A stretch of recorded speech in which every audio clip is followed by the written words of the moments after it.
welcome everyone. My name is Stephanie and I work at Climbing the Seven Summits. I think you all know why we're here today. We're going to be doing a webinar on Speed Ascents. So folks, we're jumping into it. This is our agenda for our session today. We're going to talk about the basics. We're going to dive into what is altitude before we even jump into acclimatization. We've done a full webinar on acclimatization specifically. Actually, Nick Hart, who is on the call, was here, and then somebody else from Hypoxico was also on the call as well.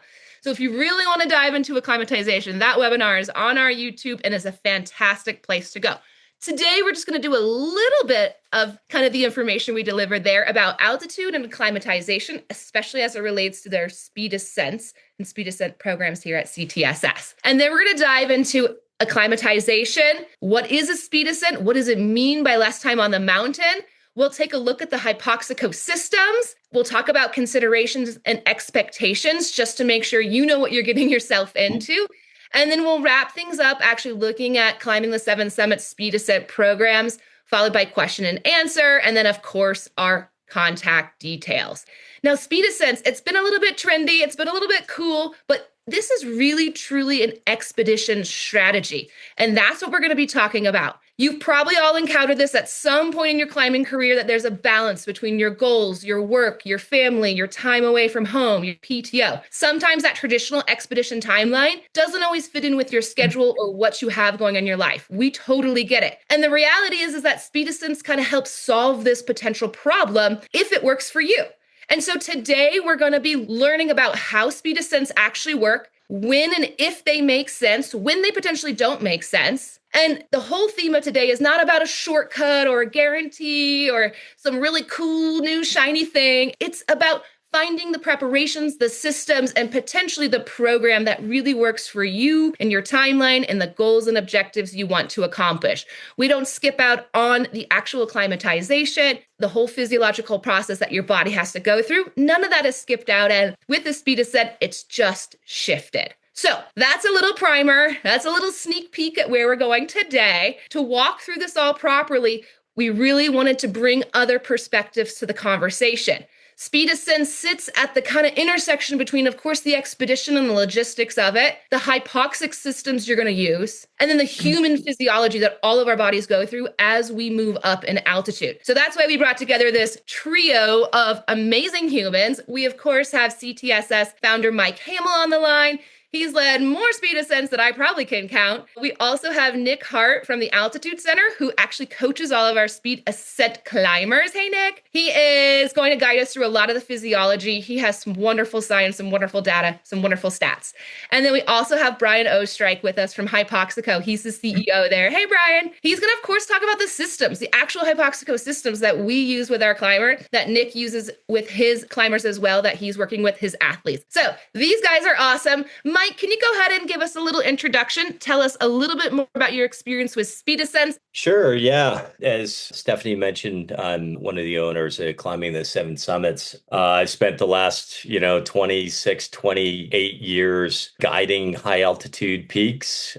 Lapped the seven summits 6 times. I've either personally led or overseen probably 200 high altitude international expeditions. So I've been doing this for a long time, but I want to say that I'm a guide. I'm a guide service owner. I run the logistics for expeditions. That's my expertise. These guys, Nick and Brian, are the experts on high altitude physiology training, hypoxico systems. So I'm super psyched to have these guys with us today. I think there's going to be a lot of insight there. So, kind of where I'll be adding my expertise is kind of how it ties into the actual expedition. So that's a lot of what you're going to be hearing from me. But yeah, great introduction, Stephanie. I'm super excited to, even personally learn more from Nick and Brian. Wonderful, Mike. Thank you for that introduction. Folks, you will hear more about our Speed Ascent programs at the very end, but Mike will talk about some decision-making processes that you might go through in the midst as well to give a little peek into the logistics and expedition side of it. Nick, as I said, you work with a lot of our climbers that are doing Speed Ascent programs. You are the physiology genius in the room right now. Go ahead and give us a little sneak peek of your background.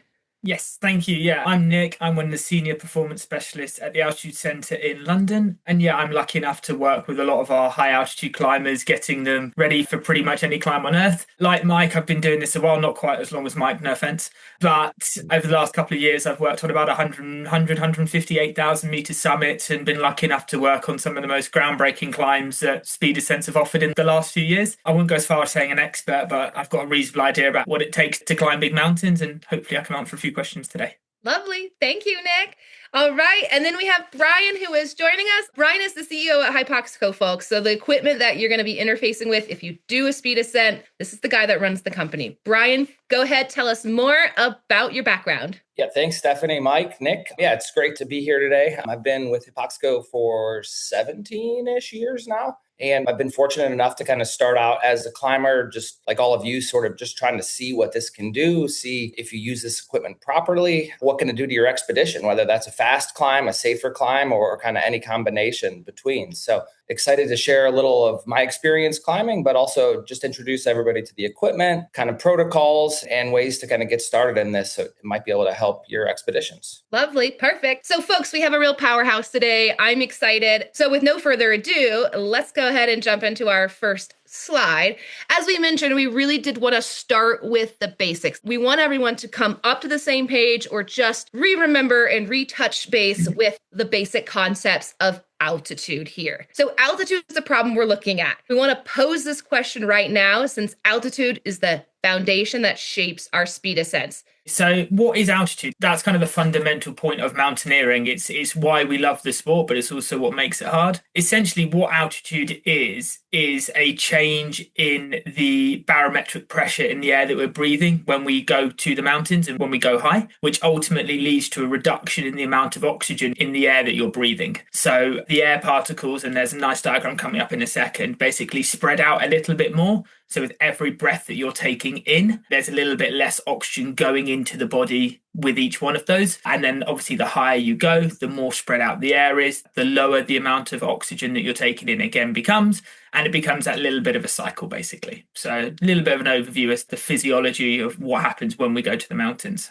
Yeah, I'd say for this picture right here, I'm guessing we're at like 10,000 feet, 3,200 meters on Aconcagua. So that translates to like, we do normobaric hypoxic equipment. And so basically we're changing the oxygen percentage in the air at this 10,000 feet, 3,200 meters. We're maybe at about 14% oxygen. So a lot of this conversation is related to the true altitude, but then also the effective altitude. Yeah. Mike, anything from your side, just kind of from the CTSS side, how we look at altitude? Well, as Nick mentioned, there'll be a slide coming up that kind of what constitutes low altitude, high altitude, extreme altitude, but, kind of our considerations and logistics and philosophy, everything changes depending on kind of those altitude levels. So, looking at Aconcagua, this is one of the places where we have a lot of people doing speed ascents because it is a higher peak and it can be really useful here. But I think in general, every peak is different. The logistics for every peak is different. So a lot of what we're going to be talking about today really depends on like specific peaks and, the altitude range they're in.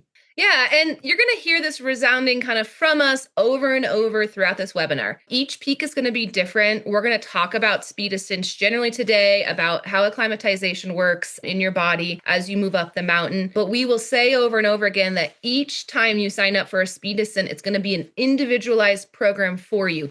Where are you climbing? When are you going? Where do you live currently? What's your training look like? What are and aren't you doing right now? What kind of time do you have to commit? Do you want to do a mask, a tent? So everything is super individualized. There's 0% of one size fits all speed ascent program. And this is why at CTSS, we work with Nick and Brian to make sure that when you do sign up for a program, it truly is designed for you, which I think is really cool. So let's go ahead and show that graph that Nick was referencing here. So Nick is going to go ahead and walk us through what this graph means. And I think it's really illuminating to see how the oxygen actually spreads out as you move up in altitudes. Yeah, I think this graph is probably the fundamentals of altitude and the fundamentals of the drop in the amount of oxygen that we breathe when we go to the mountains. And you can see there, as we go higher, the barometric pressure drops. You can see on the left-hand side, as the altitude goes up, the amount of barometric pressure is lower. And what that basically means is the air particles are more spread out. Brian mentioned it earlier, and it's about percentage. And percentage is kind of how we measure that. But at the end of the day, what causes the issues at altitude and what makes altitude what it is simply the fact that as we go further from the center of the Earth, the sphere gets bigger. As the sphere gets bigger, with the same amount of air, it becomes that little bit more spread out. So to try and put some numbers to that and actually try to kind of make it feel a bit real, what we'll do is we'll talk about kind of a couple of percentages as we move through altitude to try and put a bit of a feeling for it. So we're at sea level now. So I'm based in London, so I'm the grand height of 7 meters. So it's pretty much as sea level gets. The air that I'm breathing is 20.93% oxygen. That's what we are at sea level. But when we head to the mountains, it changes. And the higher we go, the bigger that drop off is. So to talk about a couple of numbers and put some percentages to things, when we start heading to the mountains, and I hold my hands up now, I'm trying to put it into feet for Americans, but I work in meters, so if I get it wrong, don't hold it against me. So when we head to altitude and, some of the classic heights that we see on trips, so 3,800 meters, for example, that's the same height as the Barranco Wall on Kili, which I'm sure a lot of people here have climbed or would like to climb. It's not too far from Namche Bazaar, which is obviously one of the big points in the Khumbu, and, places out in South America, it's not a million miles from Aconcagua base camp and things like that. 3,800 meters or about 13,000 feet. That's the equivalent of 13% oxygen, 1-3. If we head a little bit higher, so like 5,100 meters, so we're up at Gorobchek, we're up on the summit push on Kili, we're up and around kind of 17,000 foot camp, that is getting down and around about 11% oxygen. We started to see that from 21% down to 11, you've got about a 50% drop in the amount of available oxygen available to you. If you look at the little table graph there with the blue and red dots in, you're about halfway through. Okay, now we start to look at some more serious altitude. So when we start to head up to about, 7,000 meters, so Aconcagua sort of height, we are going to be looking at about 8.6% oxygen, so a pretty significant drop. And then once we start looking at some of the big mountains, 8,000 meters plus, you're looking at somewhere between 6.6%, which is the top of Everest, and, low sevens, which is what a Manaslu or a Cho Oyu would be. So about a 66% drop in the amount of available oxygen from sea level to the top of these big 8,000ers. And that's what makes things hard. And essentially what happens is when there's less oxygen in the air, we breathe less oxygen in. That means that our blood saturation or our SpO2, and if anybody's been climbing, I know that CTS do this, they shove those little sensors on your fingers, which tells us how much oxygen's in your body. That's your blood sat. Those numbers go down. And that number coming down is what leads to the impacts that altitude has, whether that be a little bit tired and sluggish through to like full altitude sickness. That number dropping is what causes it. And that term or that whole idea is known as hypoxia. You'll hear both terms today, altitude and hypoxia. They're pretty much interchangeable. Just take them in and out and swap them as you need them. There are some slight differences, but given that I'm not defending a dissertation or a PhD here, we'll just use them interchangeably. So hopefully that gives people a bit of an idea about how altitude takes place and kind of some of the oxygen percentages. And that idea of altitude and O2 percentage is really important because, as Brian mentioned earlier, the systems we use normobaric hypoxia, which we'll explain, but that percentage becomes even more important. In terms of the impact that altitude can have, it starts from about 1,500 meters where you start to see some changes to the body.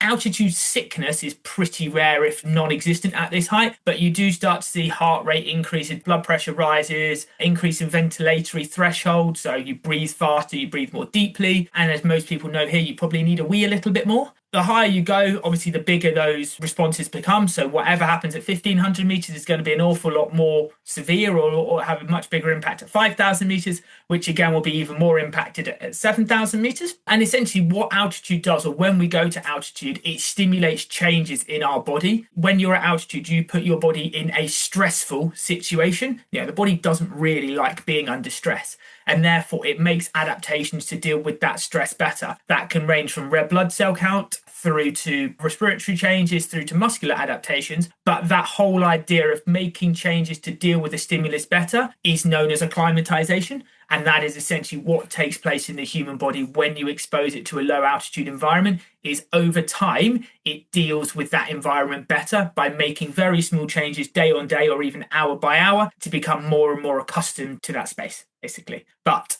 altitude does also have different heights and different rankings, and there are some heights that we need to consider altitude for and others where we don't. So what I've got here is just a little bit of a graph in terms of classifications and kind of where we need to start considering it. And you've got kind of altitude on the, you got it in meters, feet, percentage, and a couple of locations. So hopefully people can start to kind of put some ideas to where they've actually been. So when we start with low altitude, you can see there, we are typically talking anything up to about 4,000 feet, about 1,200 meters. Salt Lake City is probably the most famous place in the world, or Chamonix, if anybody's lucky enough to have been there recently. At these sort of heights, altitude has a nearly nominal effect. Yes, exercise might feel a little bit harder, but in reality, unless you're going to be doing absolute maximal testing, you're not really going to see a massive difference. And there's not really a huge amount of work that needs to be done at these heights. Moving on to moderate altitude, so 5,000 up to about 11,000 feet. This is a point where altitude can start to become a little bit more conscious of it, should I say.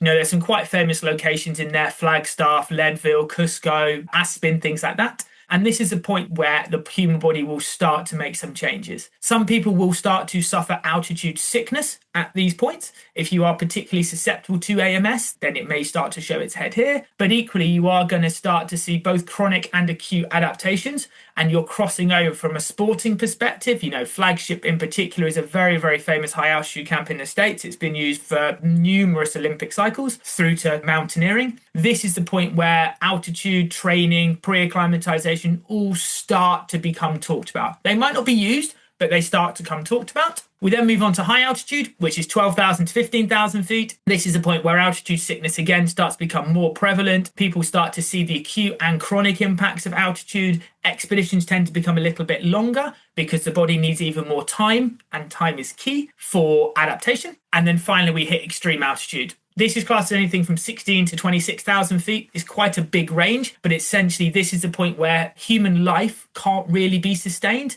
There aren't really any permanent settlements above 16,000 feet. There is a couple of mining towns and bits and pieces out in South America, but there is no prolonged exposure spent there year after year, decade after decade. And this is the point where altitude sickness becomes much more common. The effects of altitude become much more common in terms of fatigue, in terms of time spent on the mountain, and in terms of the impact. And then finally, 27,000 feet, we don't really have a classification for, because if you're going that high, you're a little bit mad to start with. No offense to a few people on the school. But that's where obviously supplemental oxygen becomes much more common. And obviously you are essentially, what we're moving into is known as the death zone. That's the point where human life cannot be sustained, and even in short periods of time. And the body is essentially eating itself from the inside out, just trying to sustain itself, which is why we only spend hours or tens of hours at those heights, rather than maybe the couple of days that you spend at, I don't know, Camp 2 on Everest or something like that. Hopefully that answered a few questions and kind of set the tone for altitude, what happens, percentage, and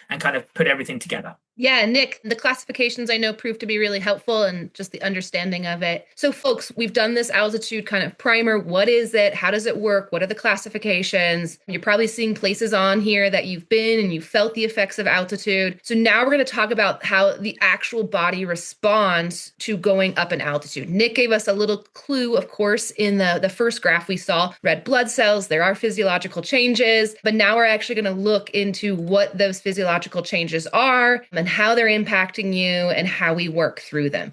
But Nick's going to really, in a really short one slide, kind of talk about what we talked about in a whole webinar.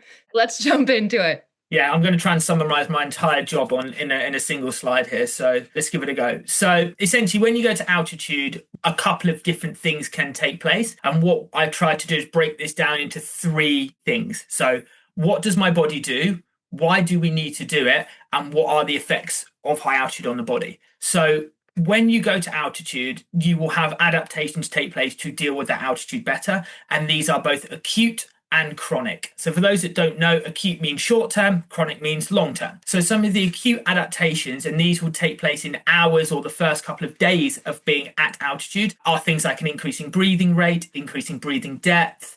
Typically, they're both around oxygen intake, but also about CO2 regulation. You'll see an increase in resting heart rate. That's linked to the drop in blood saturation. So again, that little sensor on your finger that people put on. If there's less oxygen in your body, the heart has to beat faster to get the same amount around. And that's exactly the same reason why there's an increase in active heart rate. You'll see an increase in needing a wee or urination. The reason for that is part of the acclimatization process is your kidneys produce urea as a byproduct. Urea has to be removed. Urea is removed via urine, hence that link in name. So, everybody here, I think, can attest if you've been to the mountains, you need a wee an awful lot. And it kind of seems to come typically in the middle of the night and every hour after that. And then some of the other short-term adaptations you see are muscular changes. They are typically around mitochondrial density, mitochondrial efficiency, and there's a hormone trigger called VEGF, which helps you grow more blood vessels. They're some of the acute adaptations. And then some of the chronic adaptations are those really famous ones. So the most famous one is those hematological changes.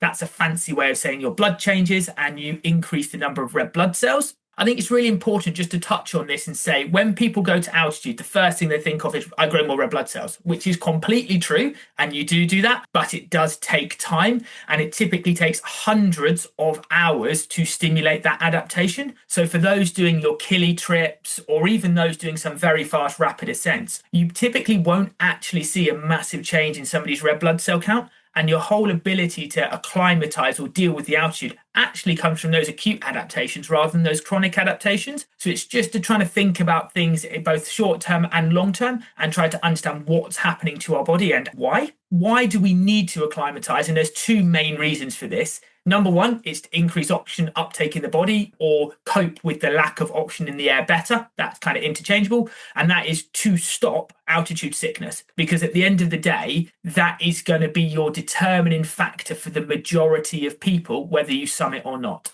If you deal with the altitude well, the risk of altitude sickness is low and your body's ability to deliver oxygen to the muscle is high, therefore meaning that you can exercise harder for longer, basically. A combination of those two reasons leads to the increase in physical performance, comfort, enjoyment, rest, exhaustion, and also temperature regulation. I think that's a really big one. Those who deal with altitude better tend to be warmer. Mike can probably attest to this as well, but one of the big differences climbing O and non-O is temperature. Your core temperature does drop an awful lot lower when you have a low blood saturation. So that's a really big part of it, is making sure you stay warm, and stay warm. There is a link to acclimatization there. And then what are the effects of altitude on the body and some of the other factors to consider? When you go to a low oxygen environment, hypoxia, which is that altitude term, they're interchangeable, remember, so hypoxia can lead to AMS. AMS is the abbreviation for acute mountain sickness. That's the issues you get. Obviously, everybody knows dehydration, decrease in physical capacity, but also remember when you go to the mountains, there is more than just altitude taking place. You've got cold exposure, cold related injuries,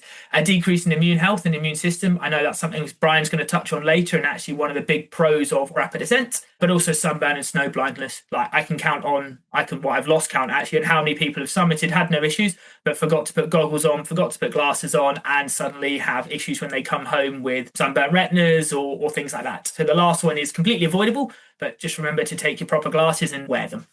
Yeah, wonderful. So folks, as we just learned from Nick, high altitude acclimatization, it's the process where your body is adapting to that less oxygen available for you, the less oxygen pressure at altitude. So he used that term hypoxia and altitude interchangeably. As that oxygen pressure decreases, the body responds. You saw it, you're guessing it, and it adapts to those changes. It takes time. It's traditionally achieved in an expedition setting over time.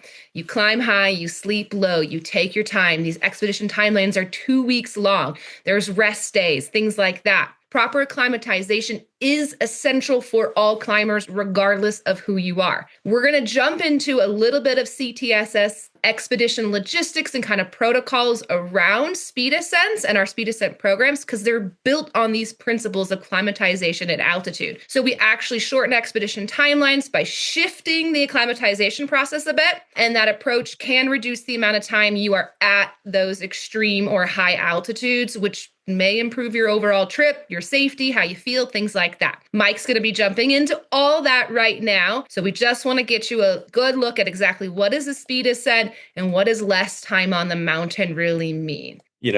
Doing a speed ascent is not shortening or, avoiding the acclimatization process. It's really just shifting it to home. So we use some of these systems like Hypoxico to get you some of that pre-acclimatization at home rather than on the mountain. So it allows you to shorten the length of time you're actually on a mountain.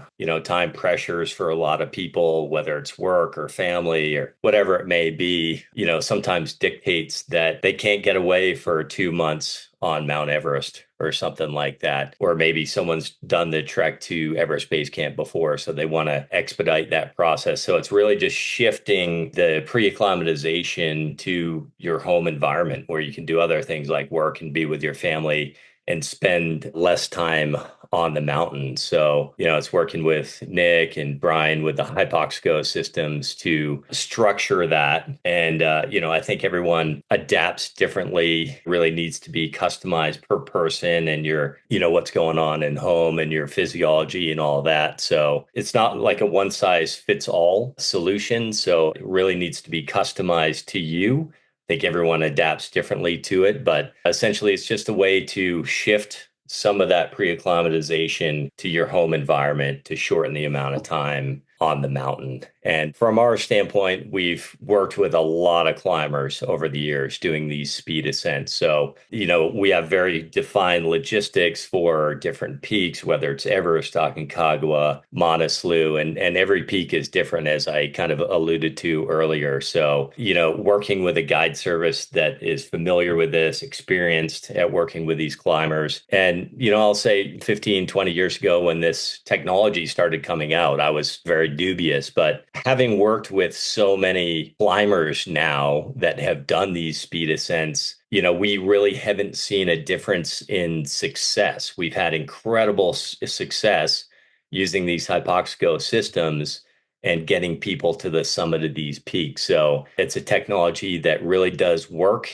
if you're dedicated to it and you're consistent with it. So it's not a shortcut. It's simply just allowing you to do some of that work at home and continue to work and spend time with your family and stuff like that in a nutshell.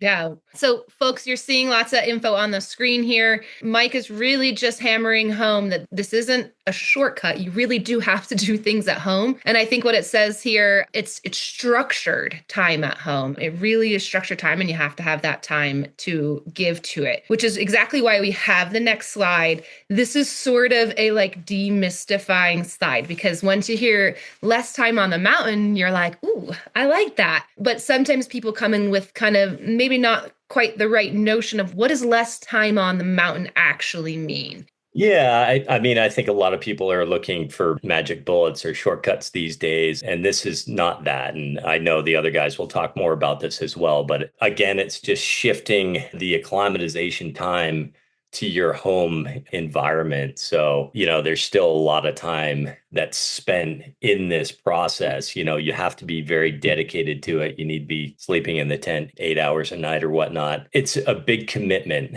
and people need to be prepared for that.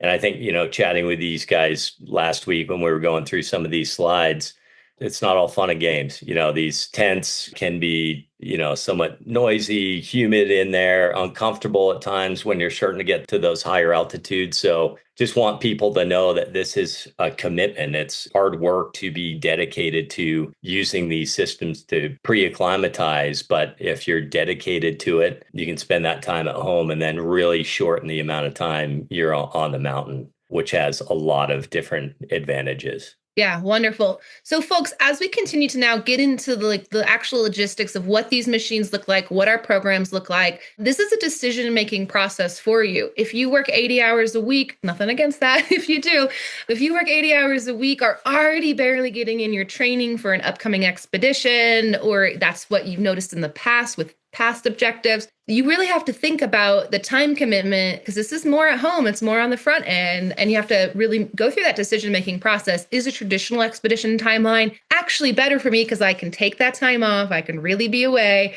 versus moving some of it to your at-home time? Again, it's all decisions for you. It might not look the same from an objective to objective, which is why we treat each peak, each climber for each peak as a unique itinerary and logistics to work through. So again, just really thinking about that decision-making process for you as you look at some of these upcoming slides and learn about the systems. Up to right now, we've talked about why acclimatization matters, what is altitude and hypoxia, how to kind of speed ascents work from a physiological and from a logistics perspective. What does less time on the mountain actually mean? So the next piece of our little puzzle to put together is, what are these tools look like? These are the things Mike was just referencing. That tent, it's a little hot, it's a little humid, but it works. It really will get you ready and help you pre-acclimatize. So this training is going to use the systems that you're seeing here. Again, what systems and tools and how you use them will depend on who you are and where you're climbing. And so we're going to go ahead and bring on Brian, because there's no better person than him to talk about the systems. Great. Thank you, Stephanie. Yeah, so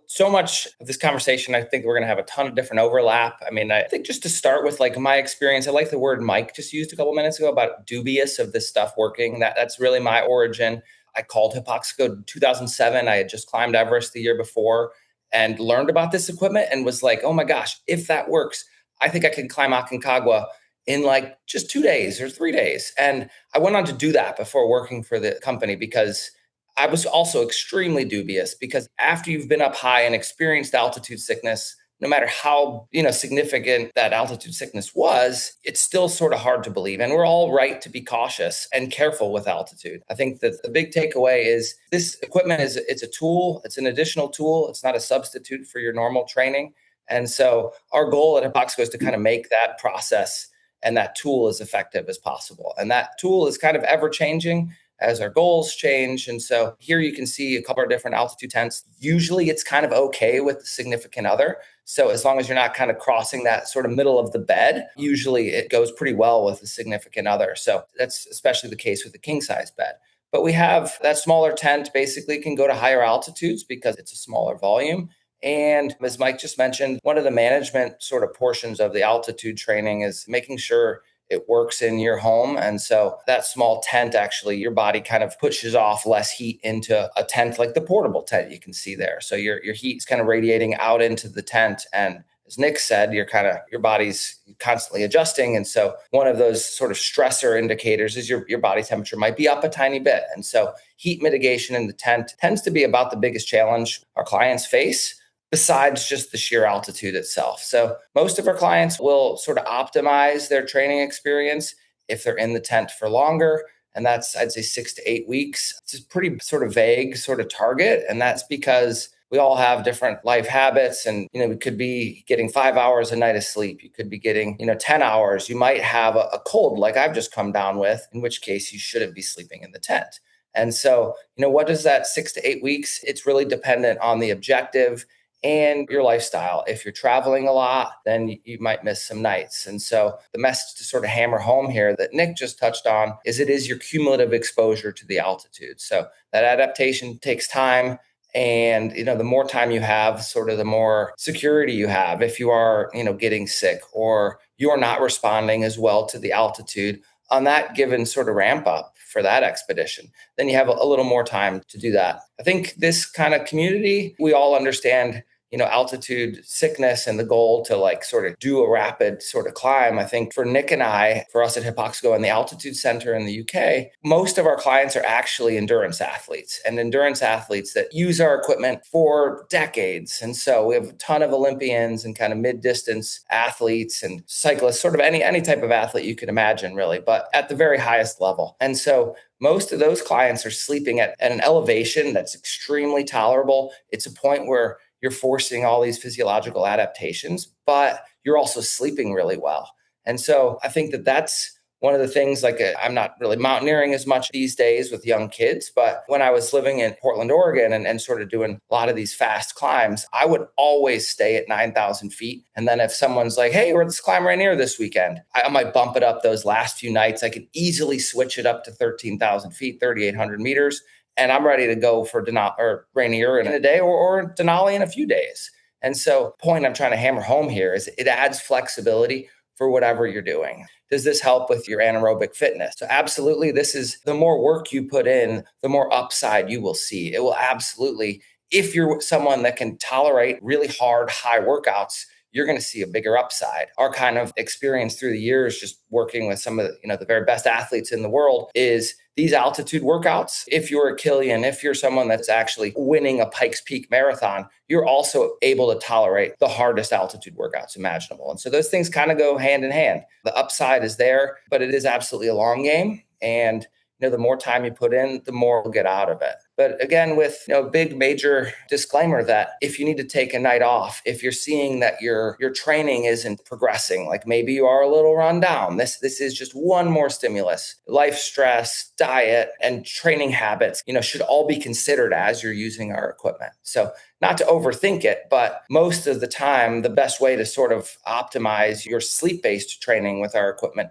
is to let your sleep quality dictate where you should be. So if you sleep well at an elevation, you're acclimatized to that elevation. And I think all of you, especially if you've done some of the bigger mountains, you recognize when you're doing progressively higher rotations on a mountain that basically you're just sleeping like garbage your first time at advanced base camp on Everest or Camp 2. So you're trying to get a little more time in, a little more comfortable time at those progressively higher elevations so that you're ready to go for that summit eventually.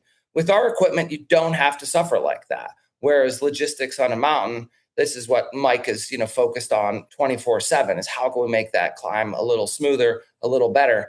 Well, at home, you have the option of simply hitting a button to lower the elevation if you didn't sleep well, or take a night off. That's kind of my take on the tents. We have entire environments that go around the nightstands, and we do altitude bedrooms and kind of any shape and size you can imagine. Folks, if you go to their website, they can build whole chambers and workout rooms and all this stuff. It's actually pretty cool. I just want to say a big part of what Mike does is making sure you're comfortable as you are uncomfortably acclimatizing to the altitude, and how this is just so controlled in such a controlled environment. Brian summed it up pretty well, but yeah, I think it's pretty amazing to have that control. Like if you're not sleeping that well, to bump it down a little bit or take a night off, we don't have that luxury on the mountain. We're a bit more aggressive with it. If we're going up on our final acclimatization rotation on Everest, we're suffering, we're hurting.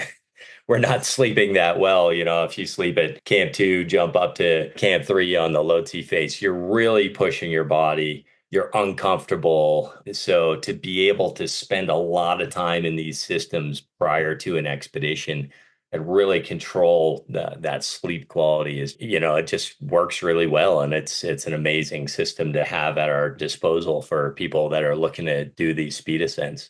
Yeah. You have written on here that there's limited training above 1,300 feet, about almost 5,000 meters. Is there a reason that these systems, whether it's just the system limitations itself or some sort of science physiological reason, is there a reason the systems top out or generally top out around there? I love the example Nick just kind of touched on a couple minutes ago that evolutionarily, no population in Asia or South America or anywhere has really ever survived above 16,000 feet indefinitely. And we don't think there's that many situations where our clients benefit from being and trying to sleep above 13,000 feet. Now, we do support in Everest expeditions when people are doing kind of helicopter up to Farache. So that's about 4,500 meters, 15,500 feet, somewhere in there. That in that case, for sure, you want to be sleeping up at near 17,000 feet. I think my position, and this is from working with hundreds of climbers through the years and really experiencing this stuff myself, it's not in your interest to try and sleep above 17,000 feet because you won't sleep. If you're looking to get more time in up high, we kind of suggest following the climber credo of climb high, sleep low. So cheat some extra time in at much higher elevations during the daytime when you're monitoring your body, your oxygen saturations, and not negatively impacting sleep quality. So in the rare cases when we worked with the gentleman, he did Everest in 5 days, 4 or 5 days without the xenon gas last year. And this is what he was doing. He was just in the tent at 21,000 feet and spending a lot of time during the day there, not sleeping above that sort of, I think, magical number of that, 16,000 foot mark. But certainly the other message we want to hammer home is just like, we are a manufacturer. We're super excited to be partners with Altitude Center and specialists like Nick. But when we start to get above those sort of marks, it really does require a coaching level of service and or hand-holding and or experience. So Mike doesn't need to pick Nick's brain on whether he should be sleeping higher. Like, he's absolutely in tune with what it's like to try and move up to altitude faster and whether he should be bumping that elevation up more. So for us, we kind of strongly suggest expert guidance when you're going above that point. But with our equipment, there is a limitation with the larger tents, the larger volumes. It's harder for a single Everest Summit 2 generator, which is our most popular generator for mountaineers. It's harder for those units to get up above into that sort of 17,000 foot area with the tents that are larger than the ones you can see here in this photo. I think you're hitting on such an important point, and it's something we've been saying over and over, is this is not happening in a silo. Having professional coaching, working with somebody like Nick. If you are doing a Speed Ascent with CTSS, you're of course going to be put in touch with him. But if you're working with a different company or just using this to support maybe a traditional expedition, talk to our team if you're employing this so we know that it's happening. Remember also, once you get to the mountain, you're still going to do rotations depending on the peak. You're still going to be acclimatizing once you're there. Just picking up on Brian's point there, the only time you typically start to hit those kind of 5.5, maybe 6,000 if you've got a head tent is if you are doing a reasonably fast climb and you are looking to replicate those rotations. When we have clients climb Everest in record times or Aconcagua in 2 days like Brian did, you may well look at putting 1 or 2 acclimatizations in there with the full expectation that you will sleep rubbish. As Mike said, when you're up on the Lhotse face at 6,000-7,000 meters, you do sleep rubbish. That you can't change that, and you will still sleep rubbish in a tent at those heights. But if you're climbing that fast and you don't have time to do those rotations on the mountain, you still need to do them. So you do them in the tent, just with the same expectation that you're going to sleep rubbish, basically. So yeah, they do happen, but in a controlled way. We're going to go ahead and flip gears, Brian, I think to your next kind of system and tool that you wanted to showcase, training masks. So I'll turn that back over to you. Yeah, so we have just a bunch of athletes kind of shown there. So we have basically with the Everest Summit 2 generator, it connects to a mask as well. And so like for me, again, this is the kind of climb high, sleep low approach.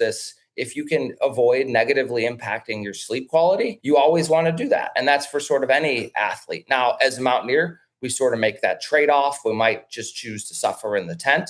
But one of the major ways to avoid or reduce that suffering is to use the mask and spend time at higher altitudes during the day, just like you would ideally do when you're cruising up to Gorak Shep from below Pumodi. I guess like in the mountains, you're always trying to sneak up to higher elevations during the day, have a cup of tea, touch a higher elevation and come back down. So with our equipment, you can absolutely do that. And that could be done with one of the masks. There is sort of the easy way to achieve that. The flow is concentrated over your face. And so you can basically get up to about 6,500 meters, 21,000 feet with that mask on. So how you should use that is absolutely dependent on your level of acclimatization and sort of how you've adapted to that point. So we've kind of put together a couple just generic protocols here. Nick, I'm sure you could throw darts at this all day. This is a attempt to sort of generalize what really is hard to sort of generalize on and to just give some sort of sample protocols. And so, for acclimatization, it's really about cumulative exposure. So the tent is what's going to force those hematological adaptations, whereas this mask-based training, it's going to help you behaviorally. You're going to learn how to do more pressure breathing. You're going to learn to embrace the suck, pun intended.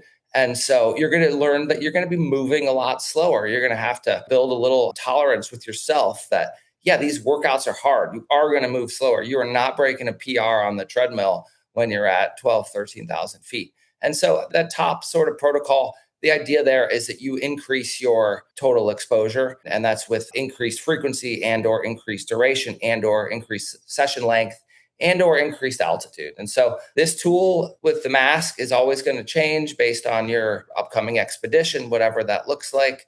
I think A lot of our clients, if they're sort of between expeditions and they own a generator, then they'll choose to add this into their sort of weekly habits. And so there's so many different ways you can use this equipment. And again, just to touch on, because we're all sort of mountaineering specialists here, but like a lot of people use our equipment to maintain fitness when injured. Nick's literally works with all the best physiologists in the world in English, in the EPL, English Premier League. And all of these, who I consider the very best physiologists in the world, use this equipment to maintain fitness when injured. And so, I think most people that are outdoor athletes that are using this equipment would rather be skinning up a mountain in Flagstaff and getting their acclimatization in that way. But if you live at sea level, you can't do that. For me, the trickiest part on providing training guidance is making sure these workouts are still fun. I personally don't love treadmill workouts. So this is kind of a complementary thing and should absolutely be used if you can. But certainly if you're already someone that's doing stationary training, it's a great tool that I would recommend as much as possible. One of the workouts that I find has been really helpful, and I think it's like psychologically really helpful, is to actually see the benefits of this. So if you're not just going and doing blood tests all the time and lactate thresholds or VO2 max tests, a really simple way to do it is, most people are doing this on their home treadmill. So lock in on your exact training sort of protocol. Well, that'll be a 20-pound pack, maybe putting their boots on. I personally don't recommend that because when you get hypoxic, you get a little bit kind of klutzy and stumbly. But get on a treadmill, set it at a 15% grade, max out the generator at about 12 to 13,000 feet, and try to keep a constant with your effort. So we try to use perceived exertion rather than SpO2. SpO2 is helpful. We would try and establish a constant of, say, 80%. But these pulse oximeters, when you're sweating, when you're moving, they're not completely stable. So lock in on all these constants and then measure your total output. Again, let's say it's 13,000 foot elevation at a 15% grade on a treadmill with like a medium workout, so a 5 or 6 perceived exertion, and a pulse oximeter that you're checking every now and again. Measure your total output. So let's say you went 2 miles in 45 minutes. What did you do the following week after you've been complementing that training with the sleep-based training and really building that resistance to the altitude? Do you go 2.1 miles? Do you go 2.2 miles? To me, that's a really powerful way to just get confidence for an expedition, but also experience at learning. I was fortunate to do the north side of Everest, and that first rotation to the North Pole, it's like a 5 or 6 hour thing. By the last rotation, it's a 2.5 hour rotation from advanced base camp. So just a totally different thing, but your body's incredible and it makes that adaptation. And our equipment can absolutely help you sort of see that. So yeah, it's a tool. Your goals are going to change. I think the one thing I would add, let's say you're fortunate enough in Aspen and you can go skinning every morning and do your altitude workouts that way. You might choose to do more passive based training with the mask on. So there's 2 different ways to desaturate yourself. You can either increase the altitude and that'll help you bring your saturations down, or you can increase your intensity. So let's say I can sit with the mask on at 21,000 feet for about 15 minutes before I desaturate below 80%. It would only take me 5 minutes training at 13,000 feet to achieve that same point. So this person that lives at altitude that prefers to train outside, they can do more passive-based training at higher elevations. And then the sea level person like myself in New York, I would do more active training to kind of achieve that stimulus. Yeah. Thinking about those real world applications is super helpful and how it really does change based on where you are, where you're living, and the systems that you are using and what you have access to. That kind of leads us into the wrapping up the conversation on like the Hypoxico and the systems.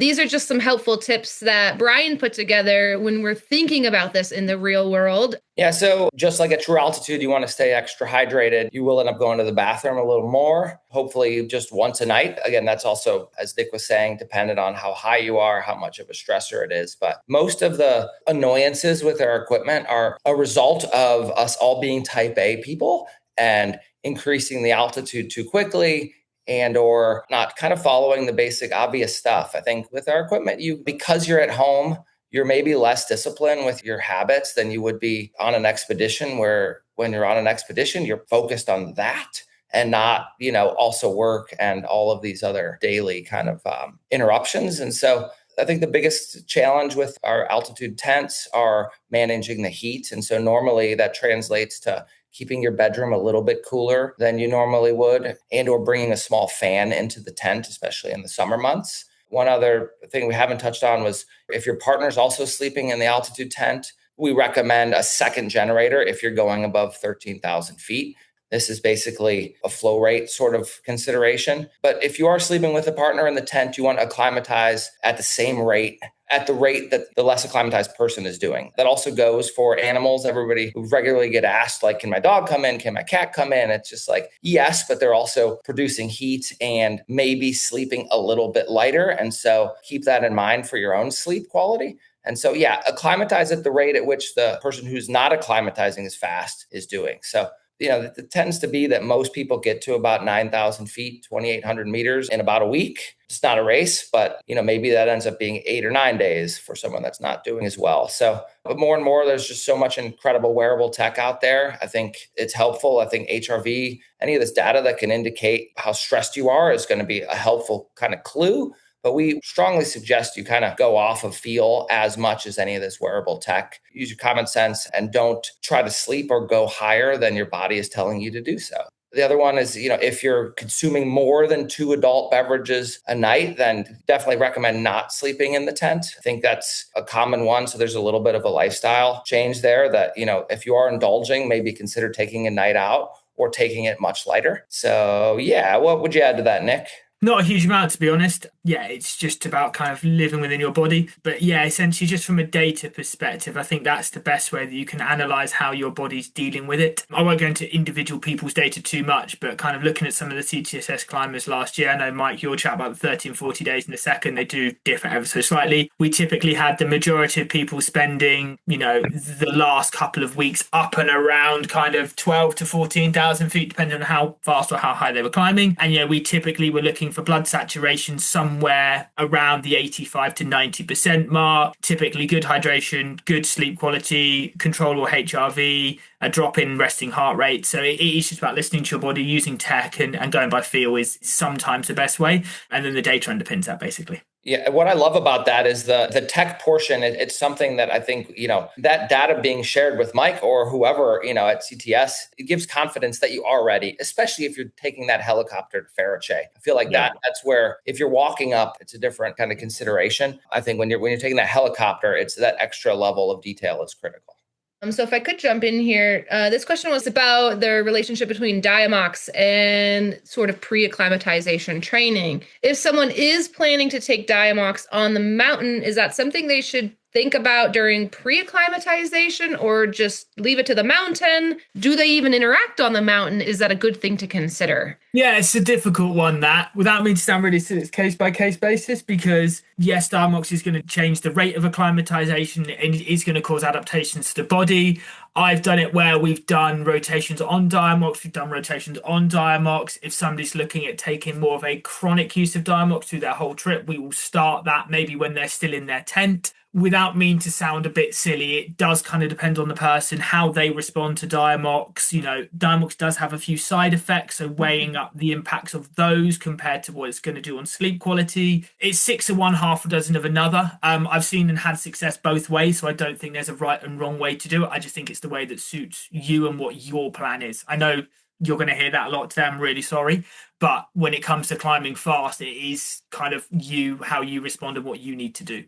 I think that's a great answer. Folks, it is really going to be custom designed for you. And so having those conversations and talking about Diamox with somebody like Nick, if you are doing a speed ascent or using that technology, and he can actually really look at your numbers, look at your stats, and look at the data and say, this is what I think would be best. And then, of course, with Diamox, always talking to your doctor. If you are getting that, it is a prescription drug, and you should talk about the side effects. If you have kidney stuff going on, I know it's a big impact on your kidneys. So lots of people do use it and employ it. But as always, it is still a conversation, not only with the folks you're training with, your company, but also your doctor as well.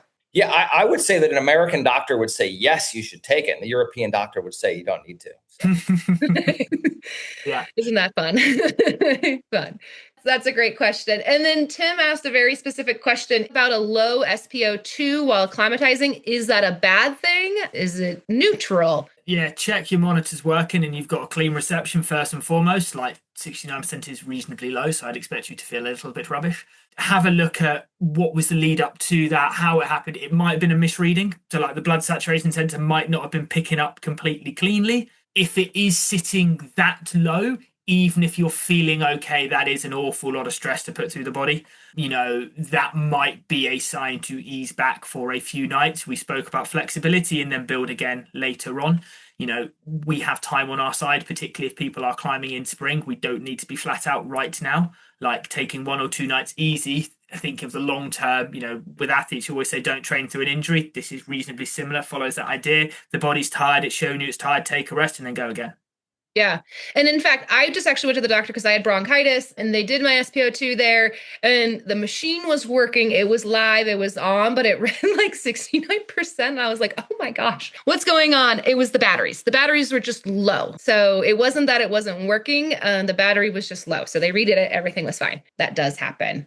And then one more Diamox question. Could you possibly eliminate the need for Diamox? Again, this might be individualized. If you are doing the tent, some sort of mass training, the pre-acclimatization, have you ever maybe seen someone that used Diamox in the past maybe move towards not having to use it or rely on it as much on the mountain? Yeah, we see that reasonably common. Again, it might be European versus US. There are slightly different views on it, the other side of the pond. But yeah, it is one of the considerations that some people do come to us with, is that they don't feel comfortable, or maybe they've taken Diamox in the past and not responded well to it.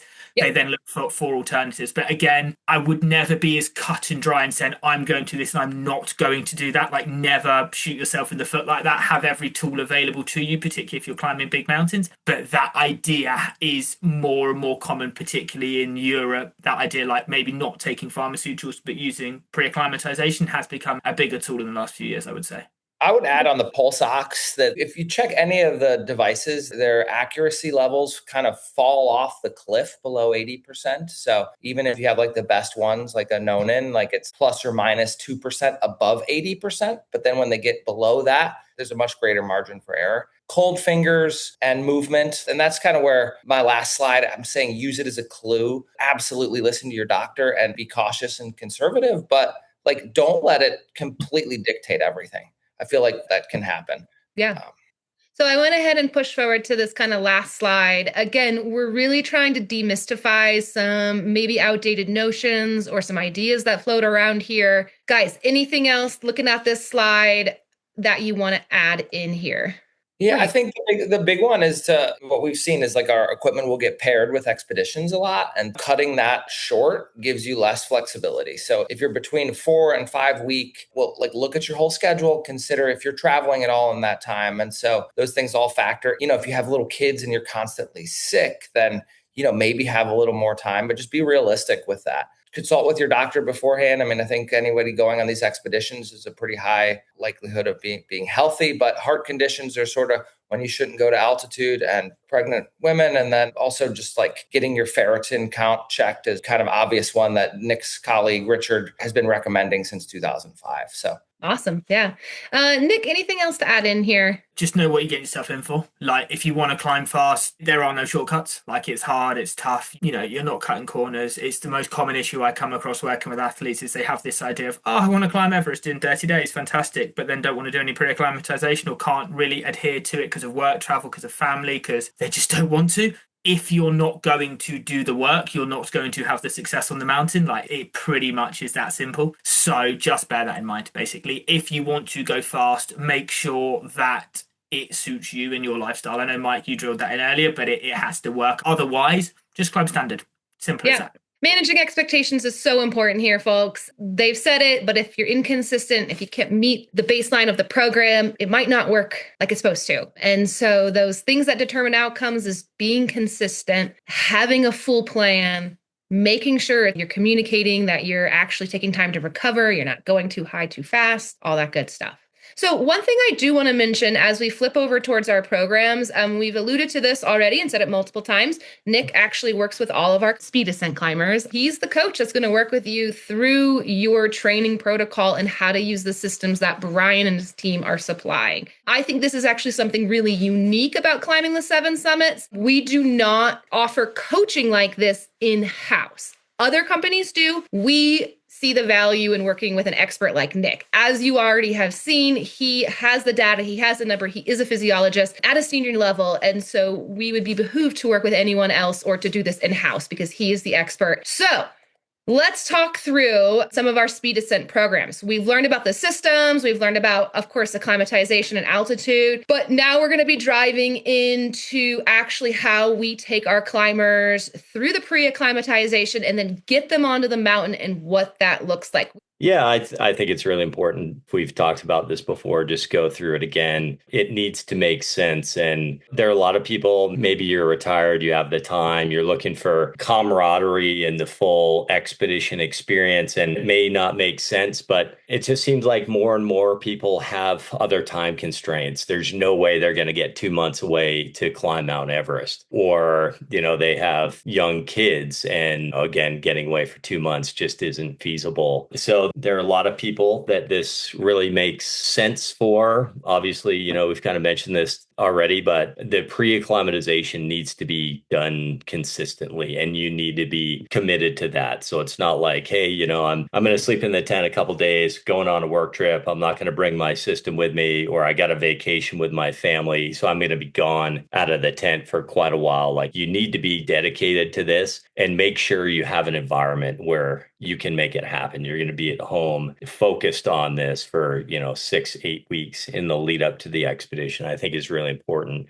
One other consideration that I hear a lot is people that want to do speed ascents on Everest. They say, well, I've done the Everest trek before a couple times. I don't need that experience. I kind of want to shortcut that part of the trip and focus on the climb itself. I think in that situation, it makes a lot of sense, partly because, you can use that time at home, but also, a lot of times when you get sick on an Everest expedition, it might be from food and tea houses or germs from other trekkers on the way up to Fariche. If you can fly into Fariche, then that skips that whole kind of lower trek and exposure to potential sickness, which I think can be really valuable. Sometimes people get sick on the trek in, and that throws their whole acclimatization schedule or expedition sideways. So super beneficial. And I think, you have to be working with a guide service that knows these logistics, has experience working with speed ascents.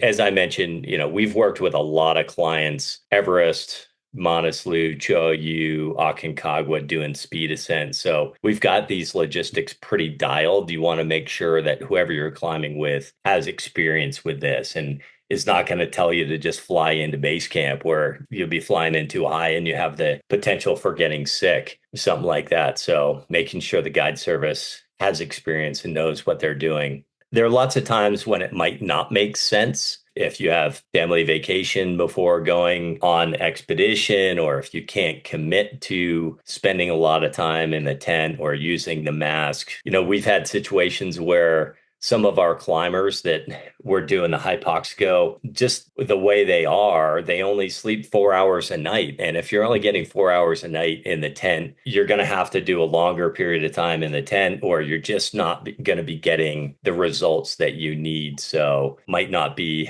right for you. And if you're looking for the magic bullet as well, if you're looking to skip acclimatization, again, we keep talking about, like, you're not skipping acclimatization, you're shifting it to that home environment. So if you're looking for a shortcut, a magic bullet, this is not that. I want to point out that there are a lot of variables. It works differently for everyone. I know super experienced guides that have 3+ Everest expeditions under their belt. They've tried to use Hypoxico and they just felt like they weren't sleeping well at night and they couldn't train as hard during the day. Didn't work for them. I think the percentage of people it doesn't work for is very small, but it does vary person to person and your own kind of innate physiology.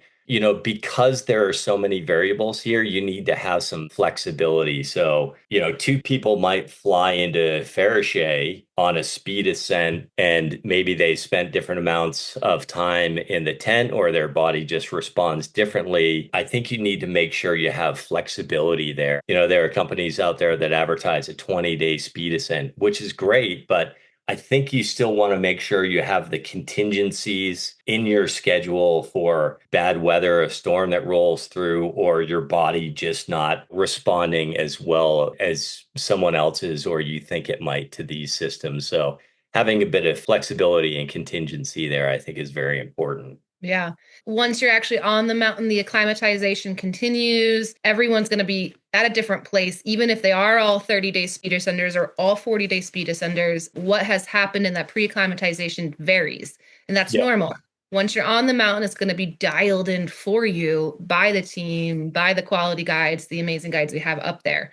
What I did is I just broke out our Everest and Lhotse Speed program a little bit separately. One really neat thing is these climbers can join our regular teams or they can have a private guide because we have a lot of customizations on Everest. There are a number of climbs we offer in Speed Ascent programs where you could also meet the team, like Aconcagua, but some are going to have to be with a private guide because it's just the way timing works out. It's already a fairly short expedition. So Mike, tell us a little bit more about the Lhotse and Everest Speed Ascent programs. I think that's great that you mentioned that, Stephanie. And every program is different, different logistics, different geography, whatever it may be. But I think, Everest and Lhotse Speed Ascents, that's where we see the most people using the Hypoxico system. So it makes sense to kind of talk about those, even though we do this a lot on Manaslu, Aconcagua, and some of these other peaks. But Everest and Lhotse are kind of the go-to places where you can save the most amount of time. But the CTSS, a big part of our philosophy is like customization, not a one size fits all. We want to make sure whatever program you're on, is kind of customized to you, works for you. And I think that's the same with the speed ascents as well.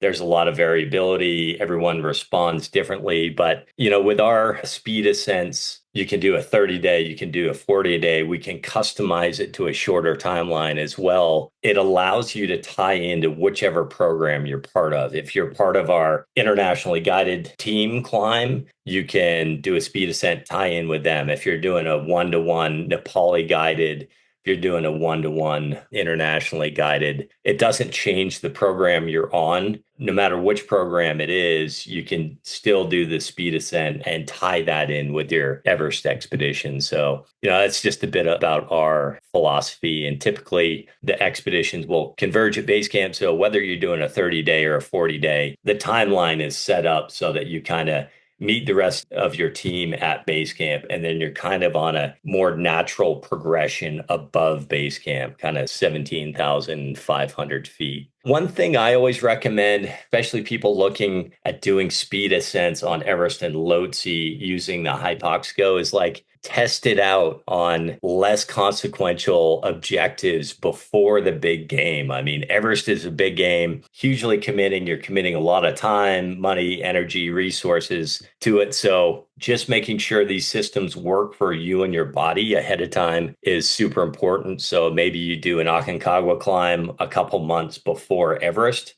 test it out, make sure it works for you, or Ecuador Volcanoes. Just making sure that your body doesn't have big challenges using these systems, I think is really important. In general, speed ascents, I kind of mentioned this before, you need to account for contingencies of weather. I know there are people out there that advertise like a 20-day speed ascent that often doesn't end up being 20 days. I think when you're talking about Mount Everest, there's so many variables, right?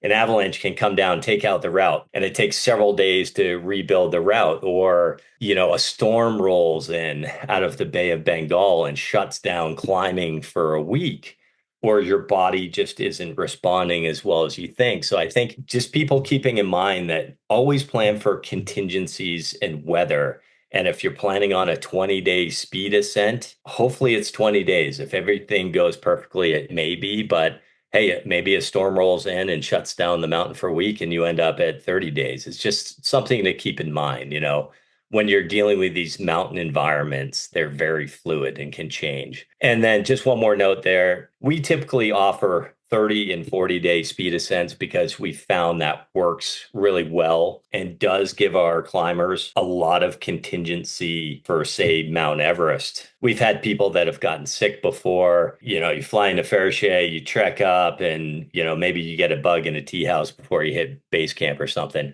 and you got to fly to Kathmandu, and that costs you a week. Within those 30, 40-day timelines, we feel that there's enough contingency to deal with any hiccups like that and still keep you on schedule. A 20-day timeline is going to be a lot tighter, and there's going to be less contingency there. So really the way that our programs, the 30-day and the 40-day speed ascents differ, in terms of Hypoxico systems. For the 30-day, that's a bit more aggressive, more time in the Hypoxico. We recommend, and I think Brian would recommend, 8+ weeks for a shortened timeline like that. So a bit more time in the Hypoxico system. Whether you're doing the 30 or 40-day, we'll have you fly directly into Fariche. We usually stall you there for a night or two, just make sure your body is responding well before jumping up in altitude and potentially giving you severe AMS or haze or something like that. Our 30-day speed ascent skips the Lhotse in general. A climb of Lhotse is kind of like our first mountain rotation. It's a little bit safer than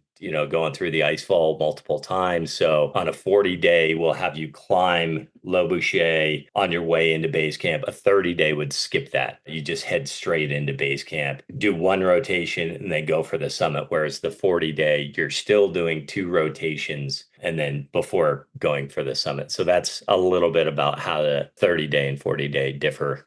You will see, I think, is it Manaslu also has a 30 and 40-day, or is it just Everest and Lhotse? We have one kind of scheduled speed ascent on Manaslu just because it's a shorter expedition. And if you take off a couple weeks there, it shortens the expedition to a reasonable amount. Certainly, we can customize that as well, and we do every year. But we have kind of one set itinerary for Manaslu and Cho Oyu as opposed to multiple options for Everest and Lhotse. So John, first of all, was asking a great question. He's been a longtime user of Hypoxico. He loves it. John is actually hoping to join our first ascent team, which is a very interesting and different climb than some of the other ones. Our first ascent team in 2026. Can this approach be adapted to that program? Absolutely. I mean, the reality is we can do this shortened timeline on any of our programs, even, a Kilimanjaro or a Mont Blanc or something like that. Mm-hmm. Logistics are different for every trip. So like looking at the first ascent, absolutely. That's kind of a 3-week to month-long expedition. Super cool expedition. And anyone that's interested in that, I mean, that's kind of the dream. For me, it's the dream of mountain climbing to get into remote parts of Nepal and do a first ascent. But yeah, basically we have separate logistics and have our staff head in with you later. If you've pre-acclimatized, then you could save a week or two potentially and just meet up with the team a little bit later on, just as they're starting to ascend the peak. So absolutely not a problem. It's, the Hypoxico system is something that we can use on all these peaks. I think the higher the peak, the more common it is because you can save a lot more time. But, we've had people do it. Certainly on Aconcagua, it's very common, but even Ecuador Volcanoes, Kilimanjaro, we get people that want to go over and do like a 2-3 day kind of expedited itinerary. And it works for all those climbs. Certainly it can work for the first ascent as well. Perfect. And then that was actually the follow-up question. You were kind of starting to hit on it. Yeah. Manaslu might take this long. We have the 30 and 40-day for Everest. The question was, do we ever even go shorter than that? Absolutely. Like we don't advertise like a 20-day speed ascent because we really want to be hands-on about that if we're customizing something shorter. We've had climbers that have gone kind of door to door on Mount Everest in 20 days, and we can absolutely do that. I think we just want to have a lot of transparency. There are other companies that advertise 20-day speed ascents, and they often end up turning into a 30-day speed ascent because of weather, logistics, or whatever it may be. And I think, we say customized rather than 20-day because we want to be very upfront and transparent about like, hey, there's less contingency time in there. And we want you to be aware that, if a storm rolls into Everest and shuts everything down for a week, the 20-day speed ascent may turn into a 30-day speed ascent. It may be 20 if everything goes super smoothly like clockwork. But, we're all about customization. So whatever experience you want, we can help you create. We just want to be very open and honest about how that works. I think you just need to make sure it's right for you. Like I mentioned before, there are a lot of people that maybe they're retired and they have the time to do the whole trip. And that's great too. Like building that camaraderie on a 2-month Everest expedition is really cool. Or maybe you haven't trekked a base camp before and being part of that culture is great. So you really need to decide if it's the experience you're looking for or not. And if it is, this can create the experience you want. I just want to reiterate, we haven't seen a difference in success between people acclimatizing naturally, doing a 2-month Everest expedition, and people doing Hypoxico. Hypoxico works super, super well. We've had great success for it. So it's more about the experience you want and less about like summit success or, one is better than the other. Yeah, that makes absolute sense. Just one of the many ways you can customize, dial in your climb to fit your needs, and even still join team climbs and still have that camaraderie on there. It just looks a little different, which is really cool. But I do want to say, just kind of as a reminder, if you sign up for a Climbing the Seven Summits traditional expedition, our traditional team climb, it's not going to say traditional, it's just going to say team climb. We have ample opportunity for you to acclimatize naturally built into our program. It is not required that you have to use systems like Hypoxico. They are wonderful and they are used for all sorts of things, but it is not a requirement of said program.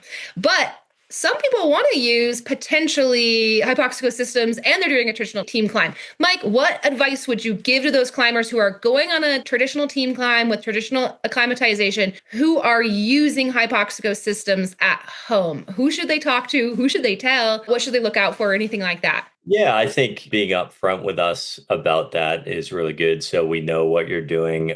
I think you nailed it, Stephanie. In all of our kind of regular traditional team expeditions, we intentionally have a slow acclimatization process. So you don't need to use these systems. There's plenty of time to acclimatize naturally for most people. So it's not a prerequisite for going on any of our trips. It can help if that's something you want to do. I'm fine with that. Maybe talk to us about it. Make sure you're not going too aggressively and you're still able to train hard, knowing that you're going to get that natural acclimatization on the hill. I think obviously if you're doing a speed ascent, then you want to be, more aggressive with these things, but our natural acclimatization progressions don't require any use of Hypoxico ahead of time. I'm going to go ahead and share contact information. Here's the contact for Brian and Nick right here. So take a screenshot of that if you want, or just head on over to their website. Here is the CTSS contact information. We also have a link here to schedule a meeting. This is the meeting for our other co-owner, Caroline Pemberton. Of course, if you need to meet with Mike, that can also be sorted out depending on what your objective is, which questions you have, things like that. So that's the meeting link to schedule time with our owners here at CTSS and talk expedition, talk customization, talk what you want to do. You can also scan that little QR code right there. And of course, you can give us a follow on Instagram and Facebook. We love it. Mike's on there. He's the one sharing. So if you respond to something, he'll see it, which is really cool. We like that. Folks, I think that wraps it up. Anything else to add, Mike? Yeah, thanks for joining us, you guys. And we look forward to seeing you in the mountains soon. And huge thanks to Nick and Brian. Yep. Great to have the experts. Yeah. Good luck up high, everyone. Yes, awesome. Thanks everyone for being here. Mike, always appreciate you. And then Nick, stoked to have you here again. This is Nick's second webinar. And Brian, good to add you in and have your expertise from Hypoxico. So thank you all. I hope you have great evenings or mornings wherever you are, but I hope you're all having a good day. All right. Bye, y'all.